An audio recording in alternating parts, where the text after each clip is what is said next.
Ladies and gentlemen, welcome along. My name is Simulation for the Nation as always, and in today's mod review we are going to be looking at a very special set of reversible plows here by SMI Modding. If you like this kind of thing, links will be in the description to try and find their social media. You will be able to see this on the mod hub coming very soon, hopefully for all platforms, and it will be coming out hopefully in the not too distant future, as it's going to be submitted for testing as we speak. We're going to get on into it now to have a really close-up look at these fantastic models here, and let's not waste any more time. Let's roll the tape.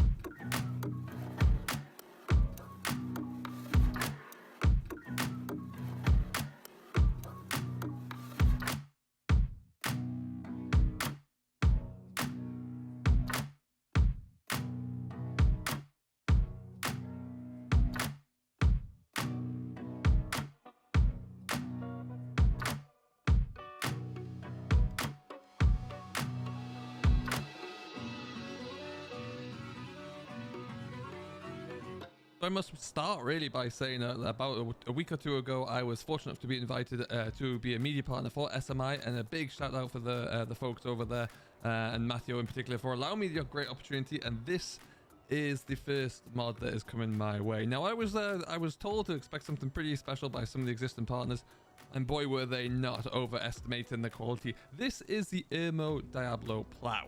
As you can see in front of us here, we have three different configurations. There are the 6 furrow, the 7 furrow, and the 8 furrow.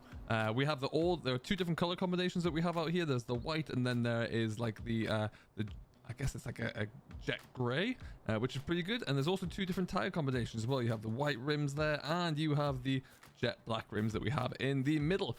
So we have, like I say, these are 6, 7, and 8 furrows. These are wide, deep furrow plowing tractors though, so they do require an awful lot of grunt to pull, hence the reason there's a Fent in the background there. We are currently looking at, for working widths, if we start at the very right here, this is going to be the this is the 6 furrow plow. This is a 3.5 meter width. The 7 furrow in the middle is a 4.5, and the big boy at the end there, the 8 furrow, is a 5.5 meter width. They have a working speed of approximately 16 kilometers an hour, which is pretty cool there, but they do require quite a bit of grunt to pull them. Now that is because we are kind of pulling a very realistic mass here, so you're looking at between about 5.5 to 6.5 tons depending upon the model in question, which means you're going to need a base requirement to pull the smallest model there, 350 to 450 horsepower, 450 to 500 for the 7 furrow, and then if you're going to go big, you need to go for the 500 to 600 horsepower tractor there. So that is really going to kind of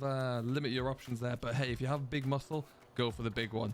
These are absolutely incredible. Now what I want to spend a little bit of time, we have got one in the field. We're going to go and have a look at that, because the animations and how these guys work are just frankly sensational. But before we get to that, let's just take a minute to have a look at some of this outstanding modeling here. We're going to start at the very front end, the headstock here. Look at the hydraulic hosing, look at the detail of the hosing, but look at things like the coupling going through. You've got lovely pins there. The R-clip on the back of the bolt to stop the bolts coming out is incredible. You've got your hydraulic hoses there, and then you've got all of this metalwork coming down through here. And as you can see, it is just phenomenal, the amount of the level of detail we've got in here. So first of all, just take a look at all of the individual bolts that have been modeled and have been included in here, including all the R-clips that go along with it. Every single hydraulic ram that you see here will function in some capacity there when you're operating the plow. The turning mechanism and the unfolding mechanism is a sight to see, let me tell you. But what I really want to have a look into, we're just going to come to the model that's already unfolded out here. Check out the brushed steel on the furrows, on the mold boards there, which looks incredible. Really do like the looks of that there. That looks fantastic. Looks like it's already gone through a few fields there already. If we come on in, you'll see on each of the bolts there's a little number, so all the bolts have been numbered, so you had the right ones in depending upon where you were bolting them to, which is kind of, well, really neat actually. But yeah, just so much detail on here. It's incredible to see. And if you come around this side again, you'll see things like the adjustment bars on there, or I just love it. I think it's so well made. Like I say, it's a phenomenal thing in the field as well there. The mechanism is fantastic. You can see it does park up in the folded up position there, which is pretty cool. You can also drop it off like this as well. But yeah, I think this is absolutely incredible. Like I said, it is due to be coming out across all platforms as well, so console players, you should be lucky enough to see this coming your way too. It might just go through testing, take a little bit of time to come, but you can keep an eye on both my social media and the social media of SMI down below, and we'll keep you up to date. I think what we have to do now really is go and jump down to the field 24. We've got a test site going. We're gonna have a look at this thing in action. So here it is. It looks pretty much at home, you would see, with the monster Fendt on the front here. We've got the 1154 MT pulling this. Now we have got the 840 on board here. This is it folded down, and obviously we're in working mode here. But let's just, before we go any further, we're just gonna lift it up, which involves the rear wheel there, as you can see, and then let's just kind of fold it into transport position really. And you'll see from here, first of all, you got the wheels are pulled back into a straight line, so the plough concertina is in, and then it lifts on over. So you can see it's kind of squashed the height down there a little bit, and that is it locked in height there. Now what we're going to do again is, as we jump out here, let's get a little bit of height on the go. Look at all those hydraulics moving again. Everything is just so well made and modeled there. Every little piece of it works to perfection. And I think it just looks absolutely incredible. It really, really does. As we jump back on into the tractor, let's get ourselves away here. We'll put that down. You've got to, like I say, it's what, 5 and a bit meter working with here, so you really are turning some ground over as you go. 16 mile an hour working speed though, which means you're not going to be slow to cover any ground there at all. And yeah, it's just absolutely booking it along. I thought that we would leave it into a field of withered barley here, just to kind of get a better look at it go.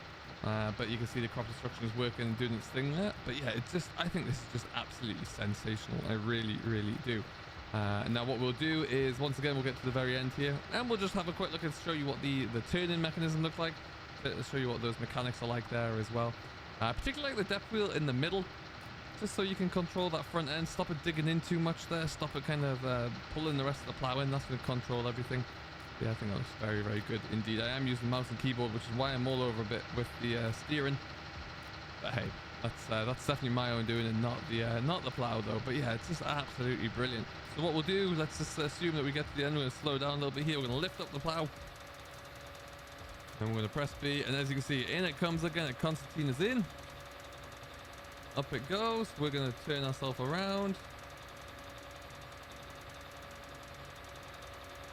And down it comes. Now what we should have probably done is to make that turn first, so we're not quite so much of a crunch zone.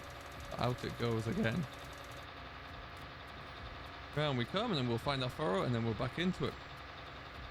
And just like that, an absolutely stunning plough there. It really, really is nice. Like I say, a few configurable options there, but nice and simple. Beautiful colors actually. The grey and the black does look really pretty cool. And then let's crank up the speed again. And off we go. You'll certainly cover even a big field like this one. I don't think it's going to take you too long to get covered through, especially when you can motor along at this speed here. But that is just looking absolutely sensational. If we stop here, just come out and have a bit of a look at it in the ground. The brush steel is just looking fantastic. Now, well, what we will do,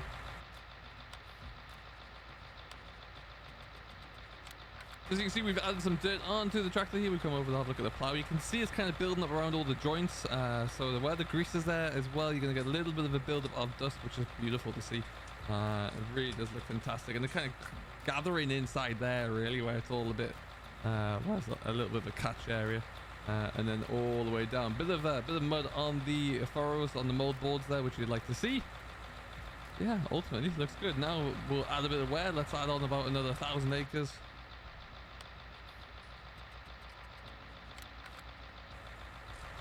Yes, look at that. So we've been grinding, we've been doing a bit of work there. The paint has come off the points and the shoes on the plough.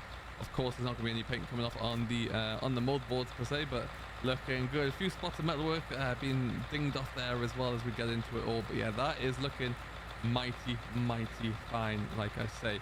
Now, what I would suggest, if you would like to see a bit more of this, you can do so by following SMI on Discord, Facebook, and Instagram, as well as following my social media links, of which are all down below there, to keep up to date with everything that is going on. If you'd like to see more of this, don't forget to hit the like button and subscribe. But until next time, I have been Simulation for the Nation. I do hope you have enjoyed, and we'll see you in the next one.